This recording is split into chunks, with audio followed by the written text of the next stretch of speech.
Mayor LaToya Cantrell's legal team meets tonight to discuss their legal strategy moving forward. This comes after NOLA.com received a list of reported names on the recall petition against the mayor. They received it through a lawsuit, and that list of names appears to include Judge Jennifer Medley, who signed off on moving 25,000 voters to inactive status, which lowers the amount of signatures needed on the recall. WDSU reporter Eli Brand spoke with a local attorney tonight about what could be next here. Eli?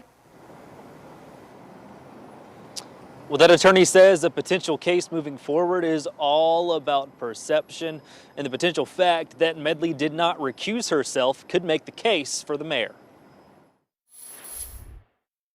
That support, to me, is an interest in the case. An interest local attorney Scott Brickford says Judge Jennifer Medley showed in the case. He says her failure to recuse herself could be of interest to an appellate court if the mayor chooses to appeal. She publicly proclaimed by signing a public record that, in fact, she was for the recall of the mayor. And that brings into question the fairness of the judiciary and her part in that, and it also brings into question how much of an interest she has in it, and what does the public think now? Brickford says the mayor could ask an appellate court or even Judge Medley herself to set the judgment aside. We asked Judge Medley to comment on the situation again today, but received the same email we did yesterday. The statement we received says, quote, "The judge cannot answer any question related to pending or ongoing litigation," end quote. This statement was made despite there appearing to be no litigation over the case currently active.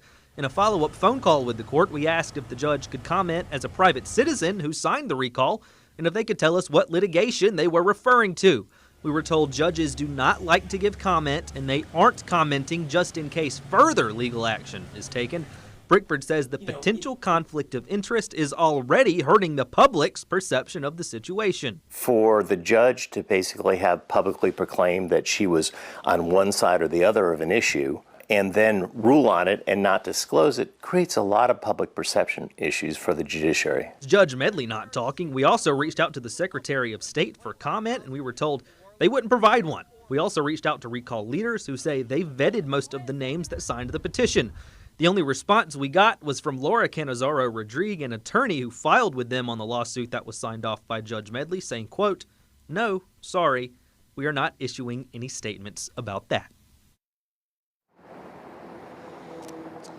The mayor's legal team tells me that when their meeting finalizes and they do have a strategy moving forward, they will provide it to us. As soon as we have it, we'll be sure to bring it to you both here on air and on our website, WDSU.com. Now reporting live outside Civil Court, I'm Eli Brand, WDSU News. Back to you.